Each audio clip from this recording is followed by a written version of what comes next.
Hey guys, it's Rafa. So I want to begin this video by apologizing for how long it takes me to upload essays these days. I wasn't anticipating it being this difficult. I'm, as some of you know, I'm a writer, or at least aspiring, struggling screenwriter, and that has taken up a significant amount of my time this year. I've got a day job. I've got a lot of family drama going on right now, which is also, you know, life is life, and well, it takes a lot of time and effort, really. So it's not just labor, but it's also time that I need to invest in educating myself. There's tons of books that I have sitting on my bookshelf, but it takes time to read these things. I look at the stack of books I have right now and I'm like, damn, I really want to make videos on this stuff. Like, I really want to delve into it, but again, not that much time. So given that the bottom line basically is that I have to, essentially I have to work, and working does not really allow all that much time or energy, frankly, to devote to these essays as much as I would like to. I've been giving a lot of thought to turning towards platforms like Patreon to see if maybe I could get some sort of financial support that would allow me to devote more of my time and energy to the channel. And of course, I do think, obviously, I think it's a little early for that, given the fact that the channel is very small. It's only got a couple thousand subscribers. But people have commented and have mentioned that they would support. So I've been giving some thought about what to do with that. Now I've been thinking of doing short form movie reviews, video blogs, and all that kind of thing, or maybe even some written content that wouldn't necessarily detract from the time I'd have to invest in putting together the main essays. So yeah, I don't know, just something to think about. Please just let me know how you guys feel about supporting a Patreon page for me. Let me know how many of you are willing for it. If you guys have any suggestions for that, feel free to comment on this video or send me some messages. So the plan right now in terms of content is to finish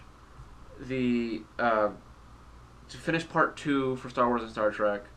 And then after that, to do an essay on Alien 3. After that point, I'm not really sure what I'm going to do next. I wanted to do essays on a lot of different filmmakers, Wong Kar-wai, Michael Haneke, Lynn Ramsey, Agnes Varda. And there's some newer films I want to talk about too. I'd like to talk about films like Mad Max Fury Road, a couple of excellent horror films recently, like The Witch and It Follows, which is one of my favorites. When that came out, it kind of blew me away. So I'd like to end this this channel update with a pair of book recommendations. 2 books that I found very useful in putting together some of the essays you've seen. The first is a book called Alien Woman. It's a critical analysis of the character of Ripley and all the symbolism, surrounding her that infuses the entire franchise. And basically, it follows. It covers the first 4 films: Alien, Aliens, Alien 3, Alien Resurrection. It's a very good book. It's definitely worth reading. It's very thought provoking.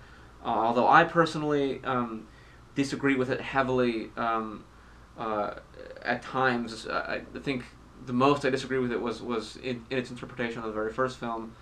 I've always found personally that I love reading books that maybe I don't necessarily agree with them fully, but they give me a very good entryway into discovering my own opinions and perceptions and thoughts and beliefs. And this is a book that really did that for me. So I highly recommend it. Pick it up if you get the chance. The other book I'd like to show you guys. It's a very small little book. It's from a line of books called Contemporary Film Directors, and it's a book on Terrence Malick. There's quite a few of these actually. They're basically short little, almost like monographs. They're primers on these filmmakers. So they kind of synthesize a lot of different perspectives and views, and in a very short, concise, but incisive manner. And this book on Malick is very, very good. It's one of the better ones I've read, for sure. The downside is it only follows his career up until the New World. So there's no commentaries on the Tree of Life and beyond. That being said, it's a great place to start, especially if you're new to film criticism, film analysis, and all that. This is a very digestible length. It doesn't take very long to read, and it's very insightful. So there you have it. Alien Woman and contemporary film directors Terrence Malick. Check this out if you have a chance. And lastly, I just want to thank you all for subscribing and following the channel, and I want to thank you all for your emotional support. I mean, it is YouTube, so occasionally you get some very abusive comments, but overall, y'all have been very, very kind and loving towards me, and I really appreciate that. I'm very happy that y'all are watching, and I can't wait to make more content for you guys. So thanks for tuning in.